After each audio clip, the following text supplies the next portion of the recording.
भारत में 5 राज्य हैं जो कि बाल मजदूरी में सबसे आगे चल रहे हैं। इन राज्यों में उत्तर प्रदेश, बिहार, राजस्थान, महाराष्ट्र और मध्य प्रदेश हैं।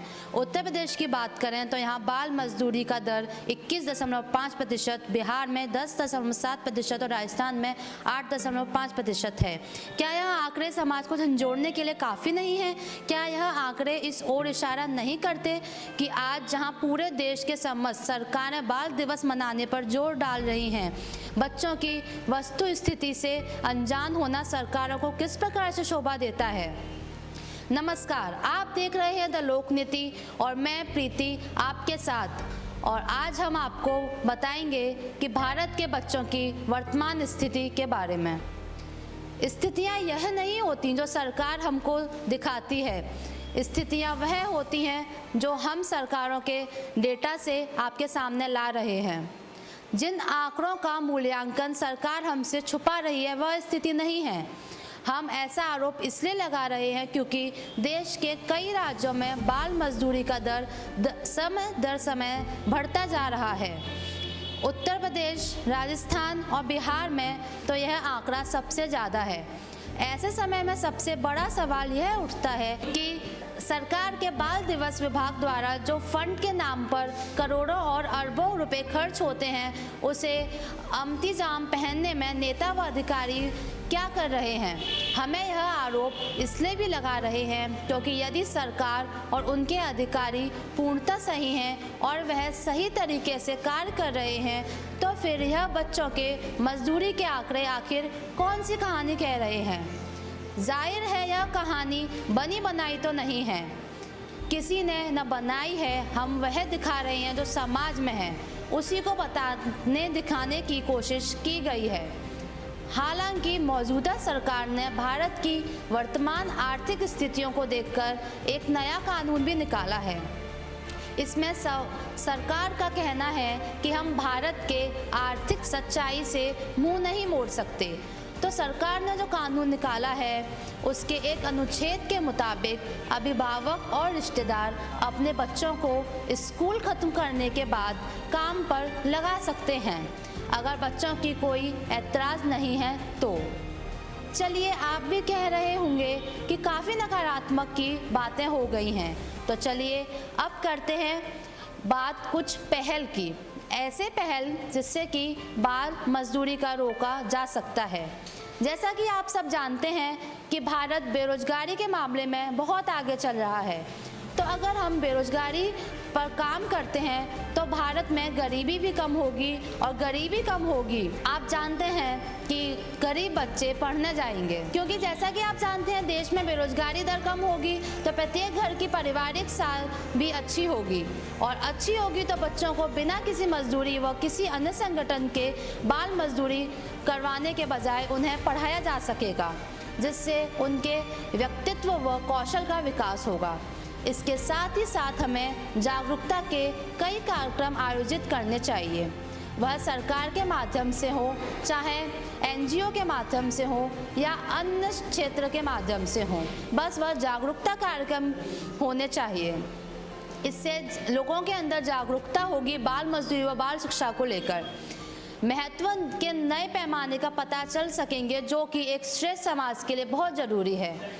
हम ऐसे व्यापारिक संस्थान आदि की जो बाल मजदूरी को प्रोत्साहित करते हैं या बच्चों से कार्य करवाते हैं, इन्हें समाज से पूर्णतः बहिष्कृत कर देना चाहिए, ताकि इसमें आने वाले समय में कोई भी दुकानदार, कोई भी व्यापारी बाल मजदूरी करवाने से पहले कई बार सोचे। इसके साथ ही साथ सरकार को भी इस दिशा में अपने कार्य और भी मजबूत करने चाहिए, ताकि उसका ज़मीनी स्तर पर जल्द से जल्द बदलाव देख सकें। तो यह तो हमने आपको बताया बाल मजदूरी और बाल शिक्षा के बारे में। तो आइए अब हम आपको लेकर चलते हैं भारत में हो रहे बाल विवाह के बारे में, और साथ ही हम आपको यह भी बताएंगे कि क्या होता है आखिर चाइल्ड एब्यूज़। आपको यह जानकर बहुत आश्चर्य होगा कि वर्तमान में भारत में 1.2 करोड़ बच्चों की शादी 10 साल या उससे कम उम्र में हो गई है। जिसमें कि कुल बाल विवाहित में 84% हिंदू और 11% मुसलमान हैं। आपको यह जानकारी भी बहुत आश्चर्य होगी कि जितनी जम्मू कश्मीर की जनसंख्या है भारत में, उतने बच्चे बाल विवाह कर चुके हैं। और तो और 78.4 लाख लड़कियां की शादी 10 साल से कम उम्र में कर दी गई है।